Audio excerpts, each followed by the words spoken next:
ទឹកចិនខ្មែរស្រឡាញ់ខ្មែរអាយុដំបណ្ឌិតប៉ាន់ខែប៊ុនថនដឹកនាំក្រុមអាជីវករនិងសប្បុរសជននាំយកអំណោយសួរសុខទុក្ខវីរៈកងទ័ពជួរមុខក្នុងឱកាសបុណ្យចូលឆ្នាំថ្មី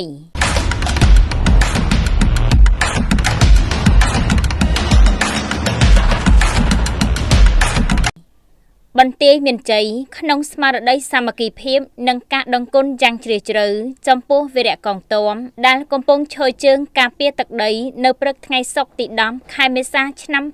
2026មុនឱកាសពិធីបុណ្យចូលឆ្នាំថ្មីប្រពៃណីជាតិខ្មែរឈានចូលមកដល់នោះអាយុដំបណ្ឌិតប៉ាន់ខែប៊ុនថននាយករងខុទ្ទកាល័យសម្ដេចមហាបវរធិបតីហ៊ុនម៉ាណែតនាយករដ្ឋមន្ត្រីនៃកម្ពុជា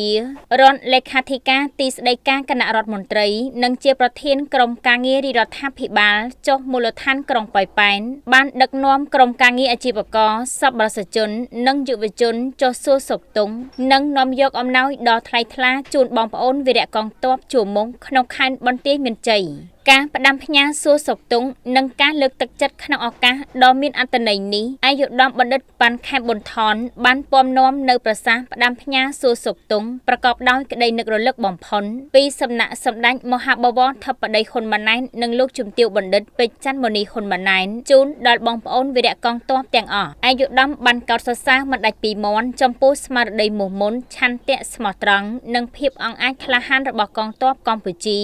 ដែលបានលះបង់គ្រប់បែបយ៉ាងដើម្បីការពារអធិបតេយ្យភាពជាតិនិងបូរណភាពទឹកដីឲ្យបានរឹងមាំជានិច្ចអាយុដំបណ្ឌិតបានបញ្ជាក់ថាក្នុងនាមក្រុមការងារនិងប្រជាពលរដ្ឋនៅជួរក្រោយយើងសូមសម្ដែងនៅកតញ្ញូតាធម៌និងការដឹងគុណមិនអាចបំភ្លេចបានចំពោះវីរភាពដ៏ឧត្តមឧត្តមរបស់បងប្អូនកងទ័ពស្មារតីយើងជួរក្រោយគឺនៅតែបន្តគាំទ្រសាមគ្គីភាពនិងត្រៀមខ្លួនគ្រប់ពេលវេលាជាមួយបងប្អូនជានិច្ចការឆ្លើយតបប្រកបដោយក្តីរំភើបជាការឆ្លើយតបលោកឧត្តមសេនីយ៍តូសេងធីរិនបានសម្ដែងនៅសេចក្តីរំភើបនិងថ្លែងអំណរអគុណយ៉ាងជ្រាលជ្រៅចំពោះអាយុដំបណ្ឌិតប៉ាន់ខែប៊ុនថននិងលោកជំទាវព្រមទាំងសប្បុរសជនទាំងអស់លោកឧត្តមសេនីយ៍បានគូសបញ្ជាក់ថានេះមិនមែនជាលើកទី1ទេ